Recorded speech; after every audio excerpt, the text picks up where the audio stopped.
Nous allons continuer l'exercice en calculant les diagrammes de l'effort tranchant dans la poutre doublement appuyée sous charge distribuée afin d'introduire le concept de diagramme de l'effort tranchant.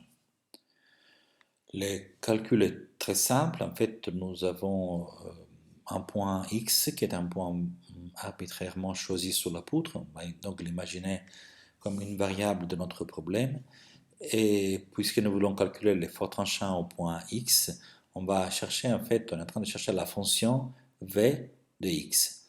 Il faut placer une glissière au point de calcul et obtenir donc un diagramme de mouvement virtuel qu'on a déjà fait plusieurs fois et qui est dessiné ici en noir. Vous avez la barre qui va de X à B qui, par exemple, remonte, la barre qui va de A à X qui est celle-ci qui descend.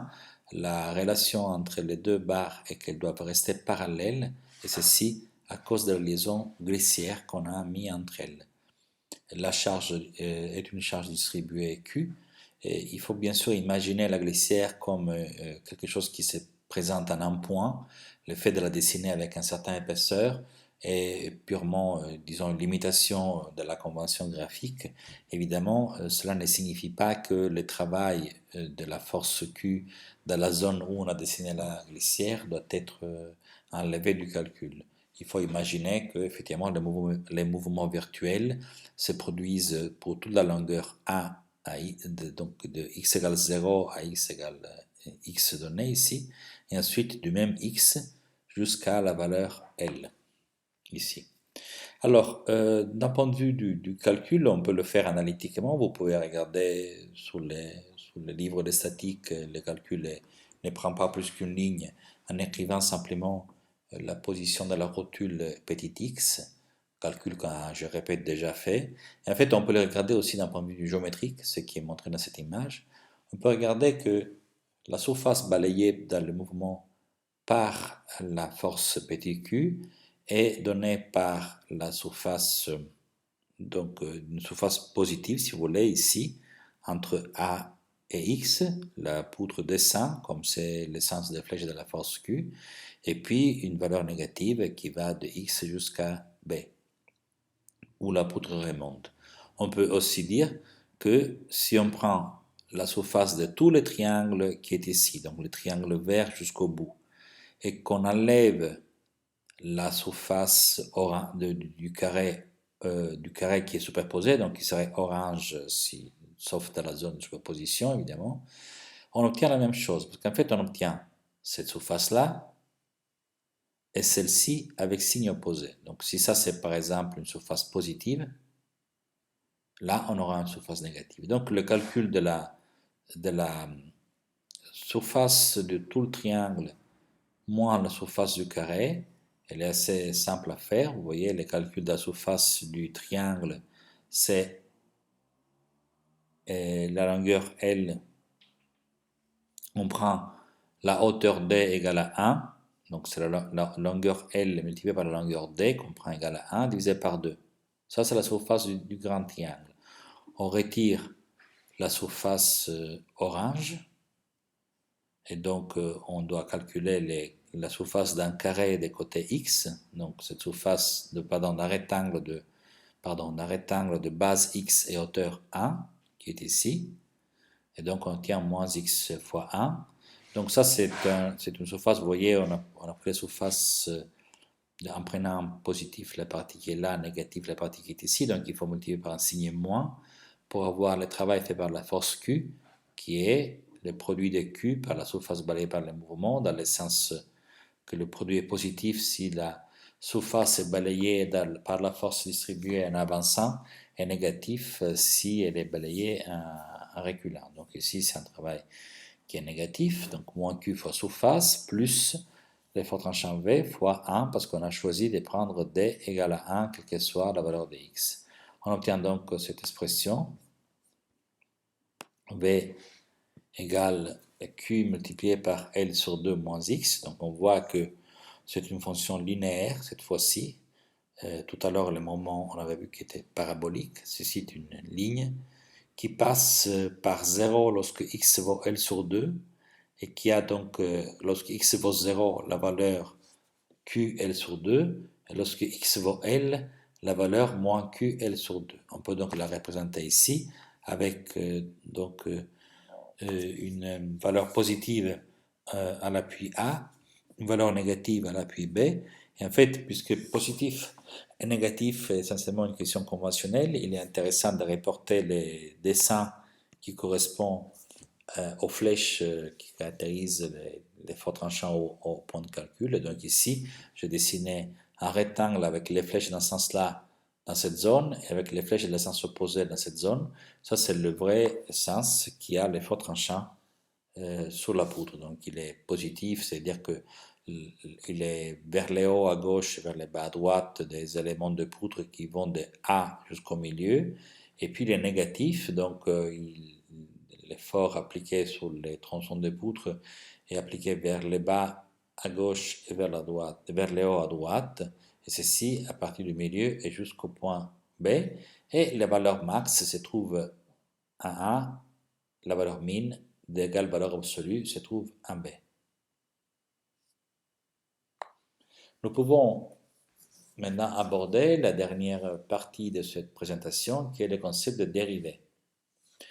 Donc tout d'abord, nous avons déjà utilisé, sans le dire, le concept des graphes.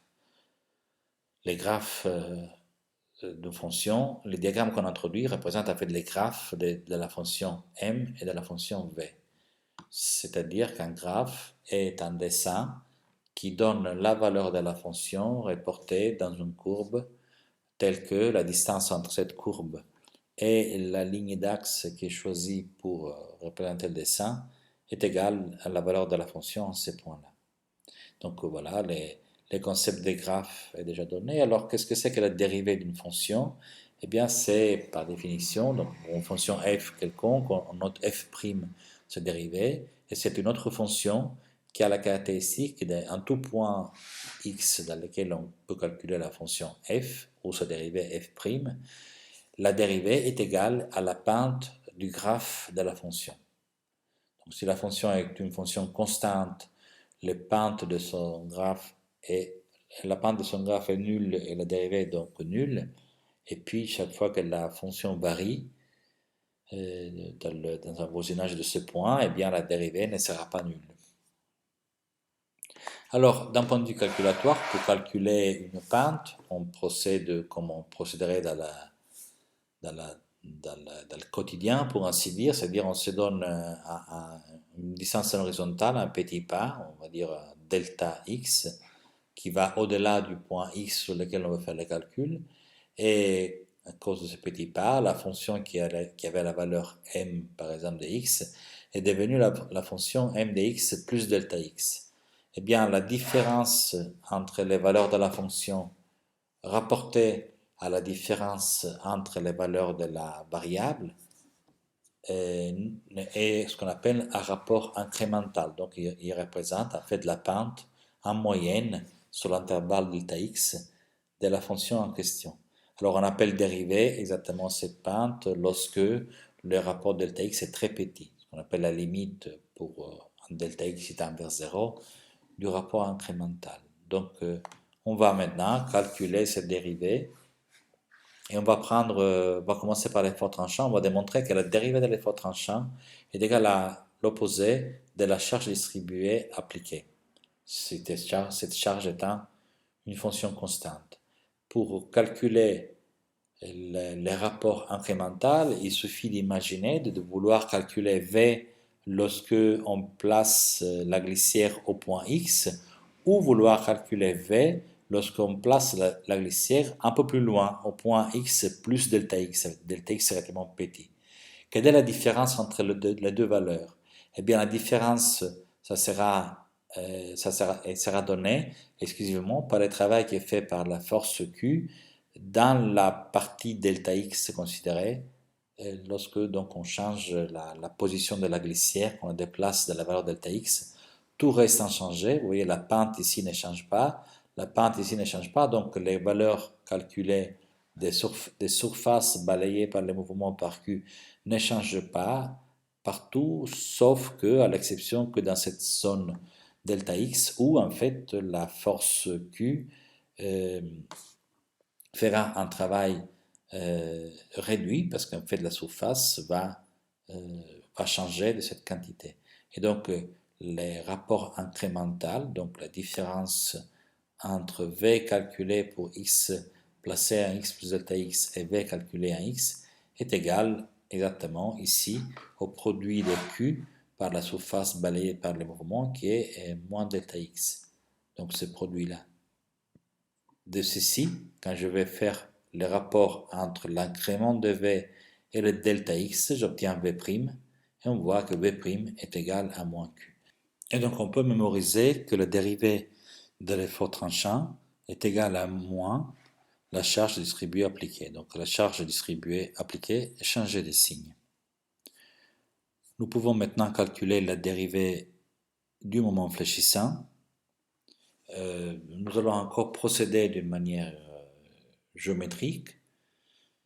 Il faut imaginer que quand on calcule le moment fléchissant en x et quand on calcule le moment fléchissant en x plus dx, la seule différence, c'est que dans les mouvements virtuels, on va avoir un triangle. Dans le premier cas, c'est un triangle dont le sommet se trouve à distance x de l'appui A. Et dans le deuxième cas, c'est un triangle dont le sommet se trouve à distance x plus delta x. Or, on peut constater que le triangle en question, il a une surface qui est la moitié de la surface du rectangle vert. Il nous intéresse de calculer cette surface, évidemment, parce que le travail fait par la force Q est égal à petit q multiplié par cette surface. Alors, comment on peut voir que c'est la moitié, que la surface du triangle orange est la moitié de celle du rectangle vert? Bah, il faut regarder que le rectangle vert est construit sur la base qui est la moitié, enfin qui est la portion L-X de la base du triangle, et sur une hauteur qui est l'autre portion de la base du triangle, la portion petit x. Ceci ayant pris alpha plus bêta égale à 1, correspond effectivement à cette surface. On va faire les calculs ici. Donc on a pris alpha plus bêta égale à 1. Donc on avait déjà vu que L alpha est égal dans ce cas particulier à L moins x. Et donc la surface du triangle qui est 1 demi de L x alpha, je vais vous montrer, pardon, voilà 1 demi parce que c'est un triangle, L, et puis x alpha me donne la hauteur. Et bien ceci est égal, vu que L alpha qui apparaît ici est égal à L moins x, cette surface est égale à 1 demi x fois L moins x. C'est donc la surface du rectangle vert. C'est la moitié plutôt de cette surface parce qu'ici on a un facteur 1 demi. Alors, quand on change la position de la rotule, on la déplace à droite d'un certain delta x, on va changer, le travail du moment fléchissant va rester le même, et on va seulement changer le travail de la force distribuée. Donc, le changement de travail de la force distribuée va nous donner les changements du moment entre le point x et le point x plus delta x. Ce changement de travail, puisque la force Q est la même, est donné simplement par le changement de surface.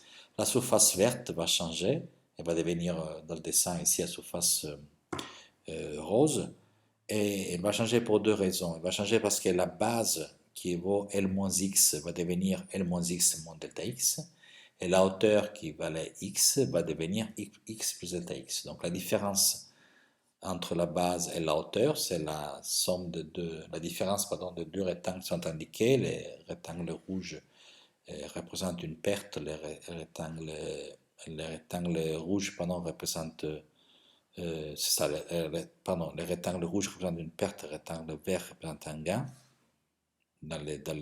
quand on passe de A à A'. Donc quand on passe de A', on fait A' moins A, donc A' est celle-ci, A est celle-ci. On va voir, on doit prendre en compte la surface L moins X, donc celle-ci, moins delta X. Il faut encore enlever la surface, donc ça c'est L moins X moins delta X, à laquelle il faut enlever moins X encore une fois, et moins delta x. Donc on a L moins x encore. Et puis ici, il y aurait, et je ne l'ai pas reporté, moins 2 fois delta x. Ça, c'est la base. Et la hauteur, qui est la même, c'est delta x. Eh bien, dans ces calculs, je néglige les produits de delta x parce que je veux prendre delta x tout petit. Et donc, le produit de deux choses petites est quelque chose d'encore plus petit, on peut le négliger. Imaginez par exemple d'avoir des chiffres de x qui valent 1 et de prendre delta x qui valent 1 centième. Donc le produit delta x fois delta x vaut 1 10 millième et c'est sans doute négligeable par rapport à 1 centième et par rapport à 1. Voilà donc pourquoi la différence des deux surfaces c'est L-2x fois delta x. Je peux l'écrire dans mon équation de travail virtuel et j'obtiens que le rapport incrémental des moments fléchissants, donc m dx plus delta x moins m dx divisé par delta x, et lorsque delta x devient petit, vaut ql sur 2 moins x. Mais c'est exactement la formule qu'on avait trouvée. Pardon, ça c'est n'importe quoi. Voilà, non.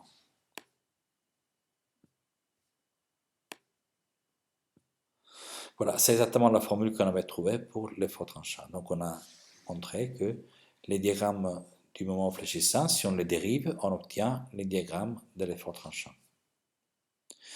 Voilà, en conclusion, on a vu, on a les deux opérations qui nous intéressent, sous charge distribuée Q. La dérivée de l'effort tranchant est égale à l'opposé de la charge appliquée. La dérivée du moment fléchissant est égale à l'effort tranchant. Cela signifie, d'un point de vue physique, que la charge appliquée fait diminuer l'effort tranchant. L'effort tranchant commence, il a une valeur maximale sur l'appui de gauche. Au fur et à mesure qu'on passe des abscisses X, que la charge Q est appliquée, l'effort tranchant se réduit. Et quand on se déplace donc de gauche à droite sur la poutre, la présence de charges distribuées descendantes, comme indiqué, fait diminuer l'effort tranchant. En même temps, l'effort tranchant fait augmenter le moment fléchissant. Donc, le plus que l'effort tranchant est important, le plus que quand on va de gauche à droite sur la poutre, le moment fléchissant augmente rapidement. Lorsque l'effort tranchant va à zéro, les moments fléchissants cessent d'augmenter et lorsque l'effort tranchant devient négatif, les moments fléchissants commencent à se réduire parce que donc sa dérivée devient négative. Voilà, on va faire des exercices pour comprendre ces relations un peu mieux. Et on peut donc parvenir aux conclusions globales de la séance. Cette séance nous permet de savoir calculer les réactions et les efforts en un point d'une poutre sous charge distribuée et nous a permis de comprendre les définitions de diagrammes et la définition de dérivées en les appliquant directement au cas du diagramme de moment fléchissant et au cas du diagramme de l'effort tranchant. Et donc il faut mémoriser que dans les conventions que nous avons choisies pour les efforts antérieurs et pour les charges, la charge distribuée est l'opposé de la dérivée de l'effort tranchant et l'effort tranchant est la dérivée du moment fléchissant. On va maintenant faire des exercices. Merci jusqu'à présent pour votre attention.